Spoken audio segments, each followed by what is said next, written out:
Russell Wilson, in 150 games in his career, has never been shut out until tonight.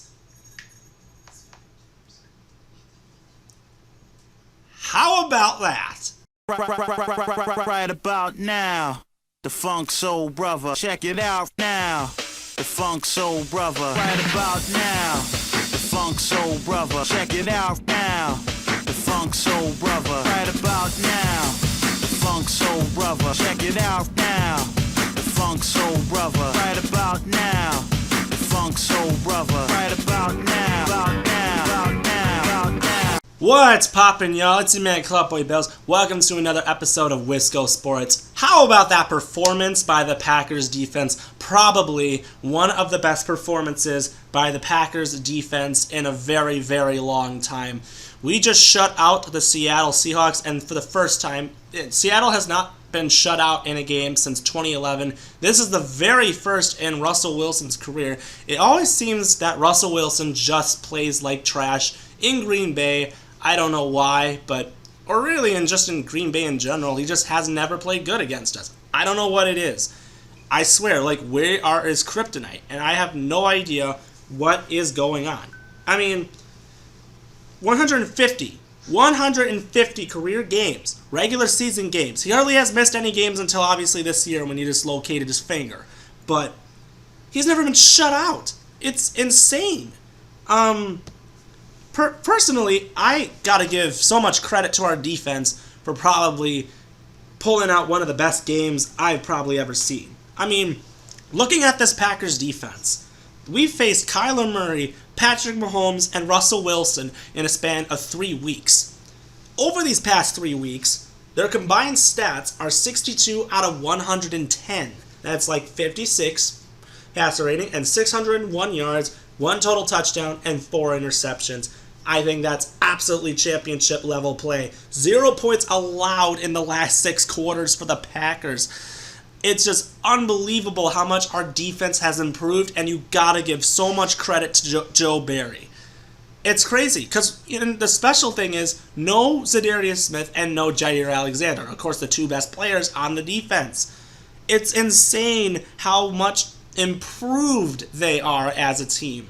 And with everyone being just gone or dismissed, it's crazy. And I can't believe it.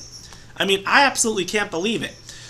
Game ball, even though the defense balled out and was obviously the reason for a big success, the real reason why we won today's game was A.J. Dillon coming out strong. He wins my game ball today. But obviously, Amos and Savage really did well as as Devondre Campbell, Rasul Douglas, and Kevin King. Very promising games. Obviously, the best thing we saw, snow falling in Lambeau Field. I just love watching the snow fall and just seeing, everything happen. And then a dominating shutout in Super Bowl caliber. And with a Super Bowl caliber defense, we really have upped our game. The defense was obviously the reason why we struggled. We fired Pettin, we hired Barry, drafted a bunch of people, signed Devondre Campbell, and we fixed things up. And then, of course, A.J. Dillon exerted his will and did whatever we saw. Now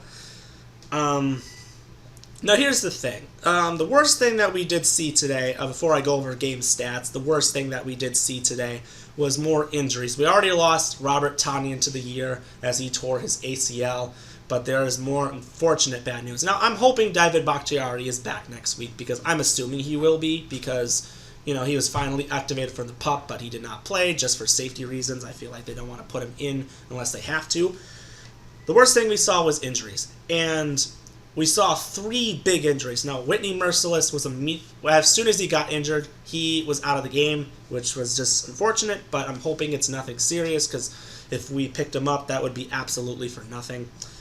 Then we also saw Rashawn Gary and Aaron Jones, who obviously when we saw both their injuries, we really felt bad for him, because I'm pretty positive Jones is going to be out for the year. With they're saying it's an MCL sprain. I'm assuming that's what's going to be. I mean, the only good thing I get out of this is A.J. Dillon is actually a starting running back in my fantasy right now. And honestly, I had it on my bench because actually I had people start, but now I'll have an official starter. But, I mean, other than that, it's hopefully it's not as serious. I mean, we look at Giannis. Everyone thought Giannis was done, and then he's like, oh, no, I'm back. But Aaron Jones, hopefully it's nothing as bad. But he had tears coming out his eyes, and he was talking to his family. So that's not the thing you really want to be seeing. Also, Gary, he kind of had a little awkward landing on his elbow. He was in the tent, and he was going into practice, and he was walking into the tunnel, and you know what? It was all right, but I'm hoping it's nothing serious. But these are really bad injuries to really suffer, and if it's a season ending, that is really going to be tough because Gary has been dominant, and of course Aaron Jones is such a tough player. But the thing is, A.J. Dillon, I think, has been the better back in the recent weeks, that I think it's not going to really be much of a concern. Also, some other things that we saw were the red zone the red zone offense. We did very much struggle in the red zone. Last year, we were so good. This year, it's just slowed down. And then our kicking. I don't know what's going on with our special teams, but Crosby just has very much struggled, and it's really tough to see him struggle. And I want to see the best out of him, but it's just very tough to really see him struggle like that. But the best thing is we are 8-2, which means we right now are the number 1 seed because the good old Arizona Cardinals, with all their injuries that they're dealing with, they lost today and we won the tiebreaker, so we now have the first seed back. And also with Tampa Bay Buccaneers losing, that did help as well. Looking at the game stats, Aaron Rodgers went 23 out of 37, 292 yards. An INT, he was only sacked once. A.J. Dillon, obviously 21 carries, 66 yards, and 2 touchdowns, as well as 2 catches for 62 yards. Aaron Jones had 7 carries for 25 yards and 4 catches for 61 yards before being injured. Patrick Taylor obviously checked in, but he was the next running back on the list, but we'll probably see a lot more playing time from him in the coming weeks. Devontae Adams led the receiving corps, 7 catches, 78 yards, and Valdez-Scantling had a catch for 41, and Cobb had 3 for 21. Lewis had 2 for 10. DeGuara had 2 for 9. Lazard had a catch, and also Tyler Davis had his first career catch as well. Not much tackling on the defensive side, as Devondre Campbell and Chris Barnes both had 5 tackles each. Wasn't really much, but everyone did get their fair share of everything.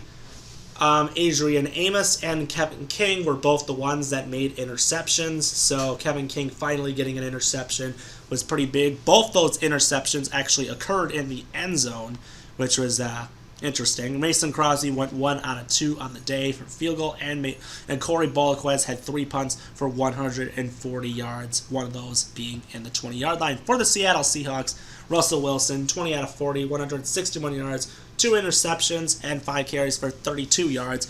Alex Collins had 10 for 41. Gerald Everett led the receiving with 8 catches for 63 yards. DK Metcalf 3 for 26, and Lockett 2 for 23. A couple other catches for some other names, but really wasn't too much.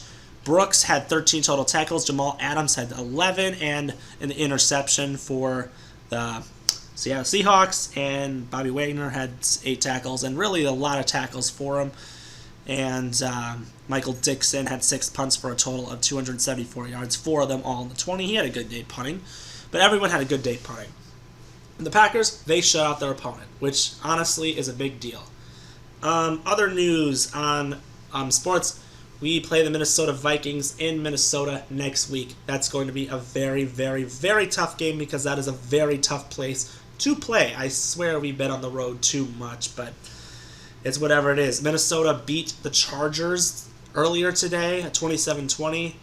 The Lions, well, they didn't lose, but they didn't win. They tied in overtime against the Steelers. That's just terrible, but they did not lose 2 times in a week, so I guess that is considerably good. And then some other games. We saw Josh Allen ball out after getting embarrassed last week. We saw some great games played by a lot of people, and honestly, I'm really happy. Colts won. Patriots blew out the Browns. Washington beat the Buccaneers. Big win. Panthers upset the Cardinals. Eagles upset the Broncos. We had some great games. Titans had a close game against the Saints. Cowboys obliterated the Falcons. Tonight's matchup is the Kansas City Chiefs at the Las Vegas Raiders. I keep really saying whatever, but that should be a great game. Tomorrow's matchup, Rams 49ers. It should be a great week, and honestly, I can go to sleep happy that the Packers have won a game. So next week, hopefully David Bakhtiari's back. I'm hoping the best for injuries. I mean, I'm going to be optimistic about it, but I mean, you can't really say what you can say, but it's whatever. Great games on tonight, and I'm excited for what's to come tomorrow. So it'll be an exciting week, as Week 10 was exciting, and we got a lot of tougher games going on. So anyway, that's your man Club Boy Bills. Stay tuned for more updates, and as always, go Pack Go. We will see you next time.